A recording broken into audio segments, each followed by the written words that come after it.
Y'all, welcome back to the channel.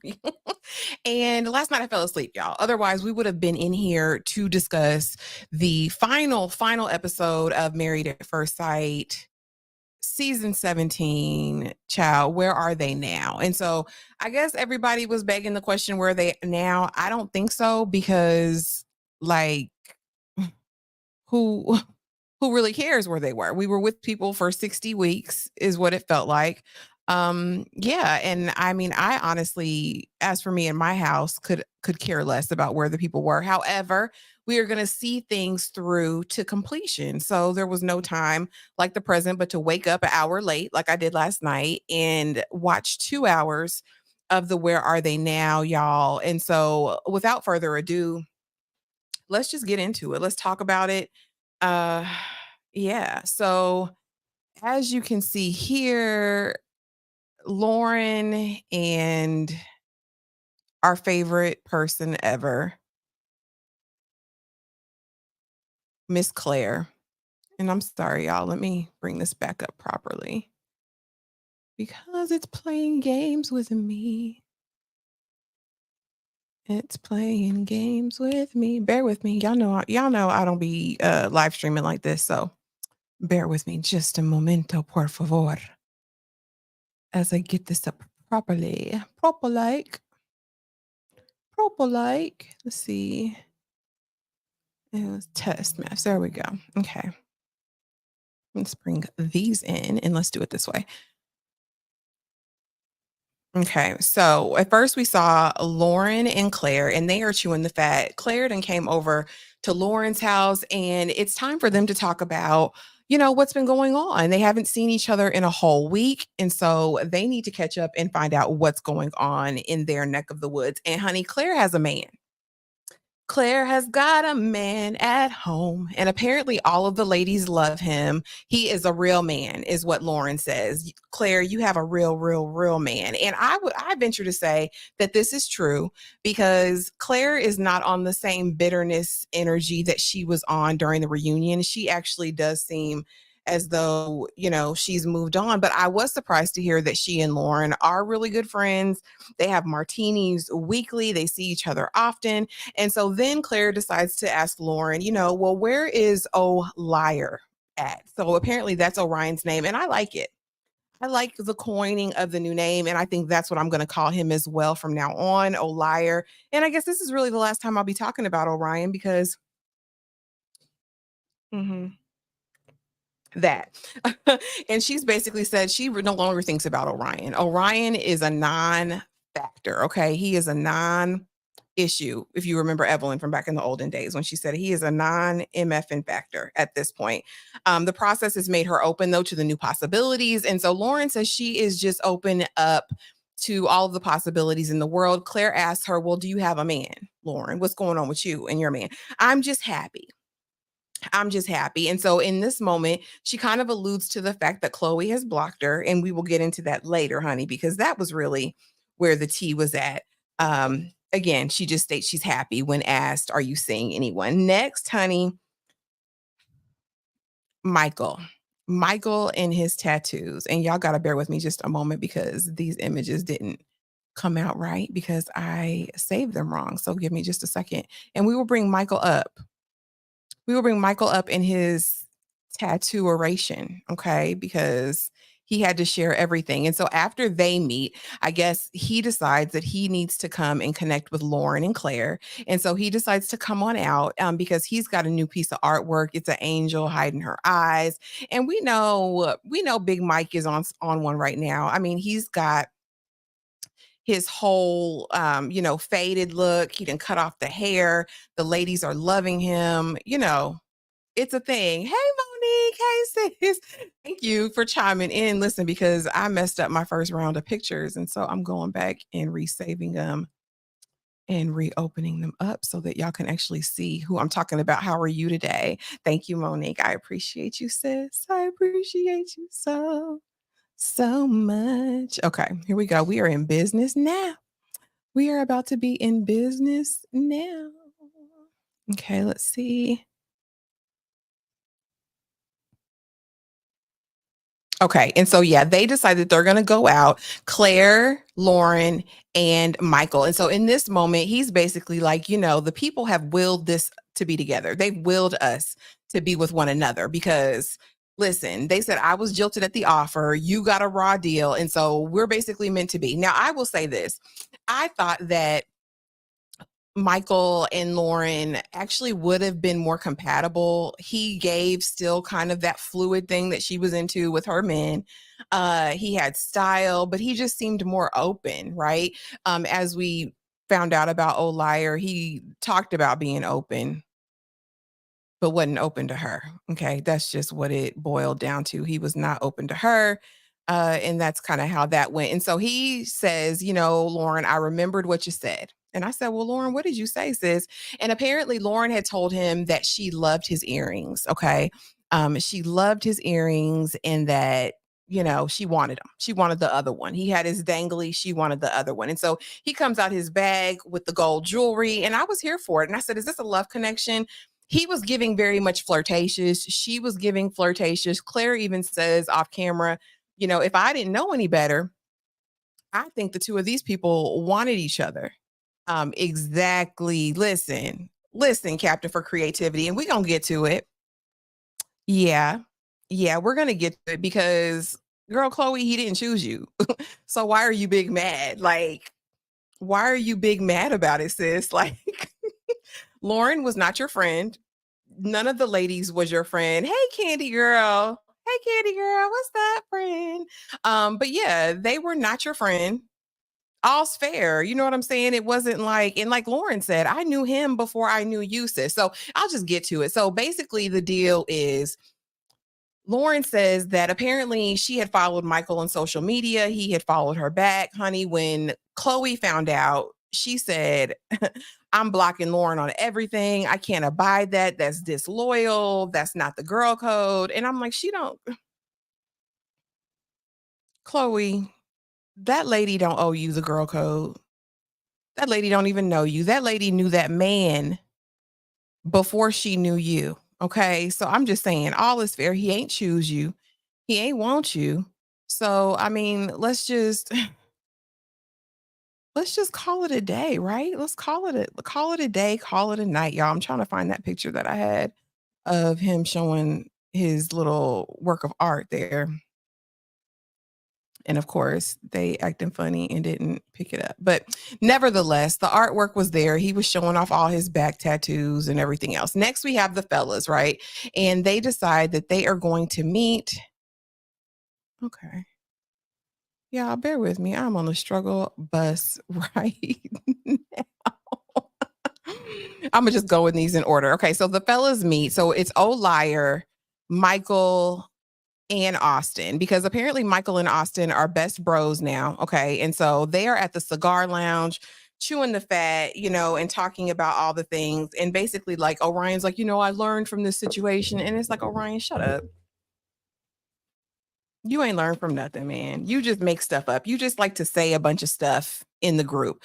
Um, and then, Michael's like, but I really did, I don't think Chloe wants to be in my life like that, but I would love to have her in my life in some capacity. And Austin just really reiterates what Becca told us during the season, which was, I don't want to see him for 2-3 years. Listen, I'm not ready to have this conversation with him. I'm not interested in having this conversation with him.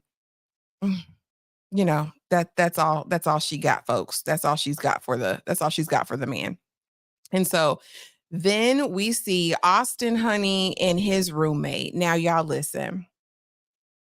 That's a love connection. Austin ain't need to go on Married at First Sight. He had the love bug inside the house. Okay. The way this woman looked up at Austin when they were talking, Michael and Chloe invited them out, tried to invite the other couples. They didn't want to show up because, child, the women are sick of them and the men are sicker of the women. Okay.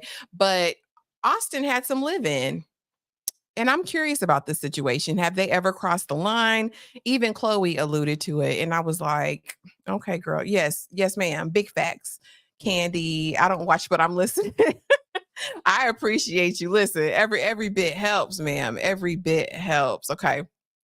Now, Becca. Becca is talking to her friend, and basically it's more of the same. She's not ready to date, but she doesn't really regret the situation. She just knows now she wants a man who loves her for her. And my thing is with Becca, Austin was never it for you. That was not the type of man that you would want or wanted. You guys were so foundationally different. It wasn't ever going to be vibes for you, sis. I'm sorry. It just wasn't. You feel how you feel in terms of your faith. He felt how he felt in terms of his faith. You wanted the D. He refused to give it to you. Oh, and that was the other thing, y'all. So Austin did address the whole thing. He's like, the people on the blogs are saying that I have erectile dysfunction, that I'm this and I'm that. And he's like, it's not true. But the one thing he didn't address, y'all, was the micro pain. I'm just gonna set that right there. He didn't say he didn't have a micro pain because there was some reason that y'all were sleeping in the bed every night and nothing ever shook. Just going to sit it right there, honey. Now Emily and Claire go out. And I thought this was an interesting exchange, especially seeing as how Claire, I feel like masterminded this whole debacle. I think that she got Emily all in her feelings. I think she riled the girls up. I really think that this was a lot on her. I think it was half her, half Cameron. I think Cameron dealt with the fellas and she dealt with the ladies. And so they're sitting there and Emily is resting and residing in her bitterness. Okay. Emily say, F all that. I'm still mad. And Claire says, I think her bitterness and her anger is a part of her healing process. And I said, is this coming from the therapist? Claire, that's your takeaway? That's your takeaway, sis? Yeah. Okay, Cap, let's see. Austin's roommate, aka common law wife, had no business. When I tell you she sat there like she was part of the cast, she sat there like she was part of the cast. She said, well, what do you think about the other ladies, Chloe? Because I feel like they're immature. Because Chloe basically is asserting that the other ladies are the mean girls and that she is being victimized by these women for no good reason. Monique, I was trying to stay off the topic, but yes, not micro peen. Listen, that's one of the theories that are circulating about why Austin was with this woman for a whole 2 months, laid up in the bed with her most nights, and nothing ever shook. I'm just going to say that. But yes, but back to the roommate. She's obviously in love with him. And Austin is clearly has feelings for her. I don't know. I'm going to sit it there, but it was extremely telling. And so they're sitting there. Claire is basically excusing Emily's anger and saying, that's just her process. This is just part of her healing process. And I'm like, oh, okay. Okay. If you say so, therapist. And so now the ladies have gotten together, and I apologize. We're talking about this all out of order, but that's just how my slides came up. So now the ladies decide that they are going to get tattoos of this ugly wave. And it wasn't, I dig line art. I think line art can absolutely work and is super cute. But that wave was just so ugly and weird. I don't know, of all of the things that you ladies would get, why you would get a wave, right? To be the tattoo that unites you all, your blood covenant, right? For this horrible experience. Yeah. I honestly wouldn't want anything to commemorate that experience if I were these ladies, but it's not my business. You know what I'm saying? It's just not my business, I guess. Yeah, there'd be nothing about that would be appealing to me, but they all decide that they're going to get it. Emily has no ink. The other ladies, I believe, have ink. They all get the ugly wave tattoo. And maybe the lonely hearts, maybe a star because maybe all of their stars have risen, maybe a heart with a band-aid on it to represent their healing, or maybe like a fig leaf for like peace or something, but not that wave. What did y'all think of the wave? I didn't like it. I didn't even bother to get a close up of the tattoo because I thought it was uncute. Now let's get to Chloe and Michael. So now Chloe done sat up in her confessional and is like, the girls don't like me. They're the mean girl society. One of them has a burner account and has said all manner of evil against me. And I don't know who it is, but apparently Lauren tried to shoot her shot at Michael. And I think she just needs to realize who his allegiance is to. And my thing is, sis, if his allegiance was to you, he would have not have jilted you on decision day. I tried to keep it cute with Chloe, but she always gave an air. Y'all know what the air is, and I'm just gonna sit it right there. But I mean, her true colors have kind of come out now. Um, and I don't think them ladies are just messing with her for no reason. She says that the whoever is on the burner account is saying she stole their husbands, because all the fellas like Chloe, they have welcomed her in, and she is a designated fella, I guess, at this point. But they're having dinner, very much flirting. I think they might still be getting busy.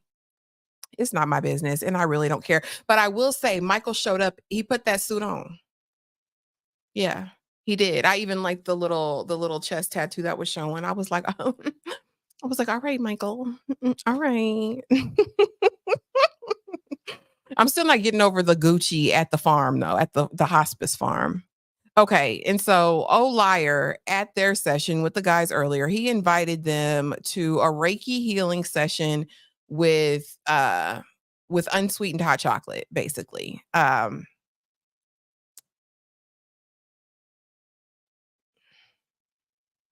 And speak your intention into the hot chocolate, the hot chocolate that has no flavor or sweetness. That's not my ministry, y'all. I don't get down with the get down like that, but hey, whatever floats their boat. Yeah, that's all I got on that. Next, Emily is in therapy, but it's not helping. Okay, Emily has is in therapy with this man down here, and basically she's talked the whole 45 minutes. I think he said two words. You know, she's getting better. She's getting stronger. She's over this.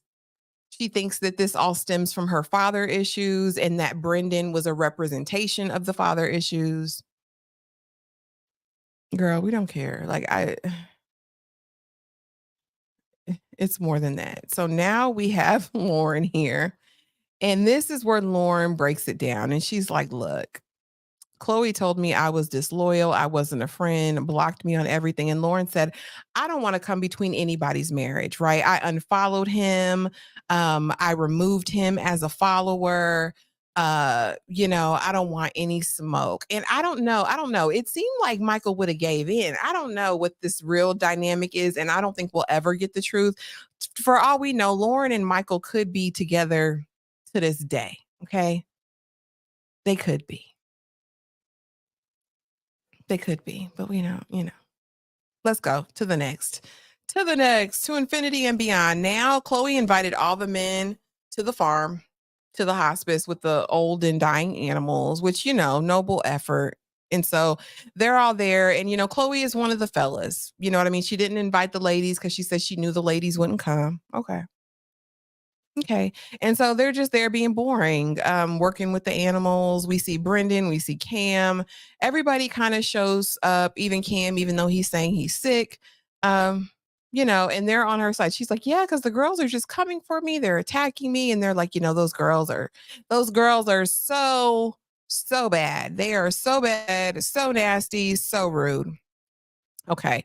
And then finally, I believe this is the last scene where we see the ladies with all of their wedding dresses. And my thing is, even if the wedding was bad, do y'all put, for all of the married ladies, did y'all put your wedding dress after you wore it on a wire hanger?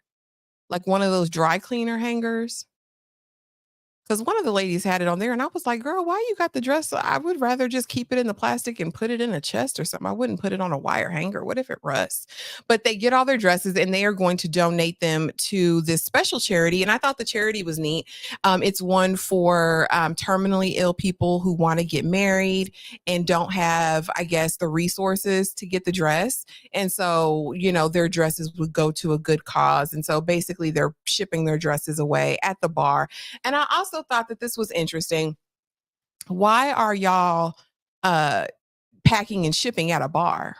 Wouldn't this have been a better activity at somebody's home, at the house? Like how y'all bring them cardboard boxes, shipping tape, everything to an establishment where people are trying to eat and drink and be merry, and y'all are there just commiserating and being bitter about something that lasted 8 weeks, or the pick me brigade.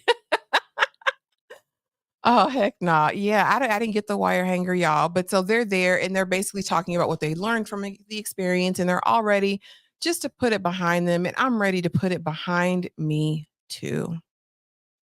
That's honestly how I feel, you guys. It wasn't the juiciest thing again I was looking for was the whole Michael and Lauren situation. And since that didn't equate to anything exciting or juicy, it fell flat. But you know what? It's finally over. It's finally over. And I'm so glad about it. I could sing a song, I could do a dance. Um, Yeah, y'all, but that's really it. I just wanted to go on and do the live, try out a live again, and see how these images turned out. How are y'all doing? Also, channel updates. I will be putting out my official schedule for the next month as far as what I'll be doing. I did finish Ghost Power Book 2, and I am so excited about it, honey. When I tell you I'm hooked on Power Book 2, so I'm doing a 5-part series where I will do a kind of an in-depth character analysis. We'll talk about the characters, who I hate, who I love. And then I will be reviewing each season and maybe incorporate a live here and there to talk about it because it's definitely worth covering. I can't believe I waited so long to cover this show. And then also all of the other shows that I'll be talking about, you know. But for everyone who came through, thank y'all for stopping in. Captain, I'm going to go. Sorry, did you make a video for this one? I checked out your video for last one. If you put your video out already for this episode, I will definitely go and check that out.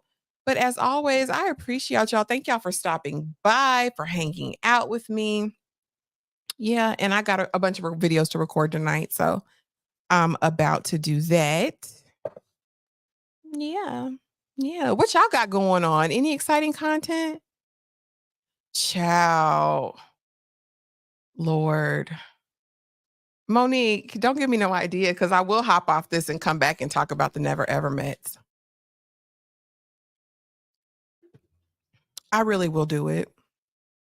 And I will. You like Kanan the best? I like that one. I watched Kanan since the very beginning, but Ghost, I was so mad at Tariq. I was so mad at Tariq that I couldn't wrap my head around watching Ghost. And I hate I waited this long, but kind of glad I did because I was able just to binge it and watch it straight through.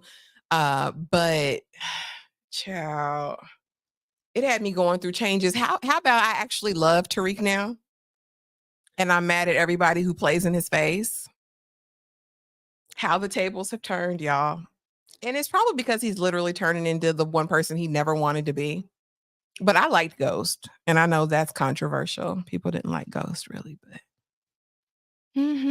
actually like Tariq. Can't stand Kane. I need Kane to be erased, eradicated, removed. I need him out of there. That's my hope for season 4 since it's the last season. Cuz baby, he played in my face and aggravated and annoyed me. But Monique, yeah, let's do it. Let's talk the Never Ever Meds. You wanna do it tonight? You wanna do it today? What you wanna do? Or you wanna schedule it for another time? Oh, Captain. Okay. So here's the thing. Circle. I tried to watch it the other day. I was like, I've never watched a season before, but the people were so disingenuous. Like it felt just so artificial. And I'm like, is it supposed to feel that way? But everyone I've talked to has said the previous seasons are so much better. So I don't know. They were like, just go back and watch the earlier seasons and you'll be hooked. And I'm just like, I don't know because they really played. I feel like, yeah, I don't know. It gave just weird vibes. Like I don't know why the black chick on the first episode, right? When we're introduced to the first people in the apartments or whatever. I don't know why she'd pretend to be her brother and then want to sound still like her regular self. Like I'm like, you're gonna catfish, baby. You need to take a lesson on how to catfish. And then the AI thing, maybe I just need to watch more of it. Are you reviewing it though, Captain? Baby Bop Tariq grew on me too. Not Baby Bop. Monique, you want to do it right now? Because I will end this live and come right back if you want to, and I'll drop the link. Anybody who wants to get on and talk about the Never Ever Mets, we can do that because we got a new episode coming out tomorrow.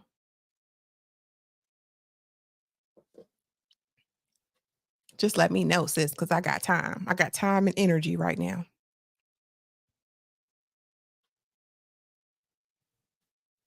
I got the time. I got the energy. Okay, that's what I've heard. The first couple of seasons and the French Circle is good. Child, the foreign shows are giving everything I need them to give at this point. Do you hear me? I started watching Traders New Zealand and it is good. They even say the Married at First Sight Australia is the best franchise of it. Okay. I really wanted to love it. I was like, "Oh, this will be fun. This is a new competition show. This will be good." Okay, Monique, I'll send you the link then on Instagram. Maybe I'll just sit here and run my mouth. But yeah, what are y'all thinking about? What are you thinking about Chicago? Married at First Sight Chicago. I don't know how to feel about it. I'm just happy we're finally getting some more diversity because Denver was like, y'all are playing in our faces, really. I watched them slap box fighting on the Never Ever Mets one and was disgusted. Listen, it's a domestic situation. It's a domestic situation. Monique, Chicago is one of my favorite cities in the universe. When I tell you, I just want Garrett's popcorn. I want Harold's chicken. I want to go to what is it, Inglewood, to this little Chinese spot that I absolutely love. I love everything about Chicago. Okay. I really do. I love the people. I love the food. I love the vibes. Like, I've never had a bad Chicago trip ever. And I'm originally from Indiana. And so to go to Chicago was nothing. And a lot of my friends have family there. So, and it's vibes every time I go. The love, the food. Girl, okay. So, Monique, the new Married at First Sight is going to be in Chicago, which will be, I don't know when. They haven't released the official air date yet. I don't think. I haven't seen it. Maybe Captain knows. Have they released a official air date for the new Married at First Sight?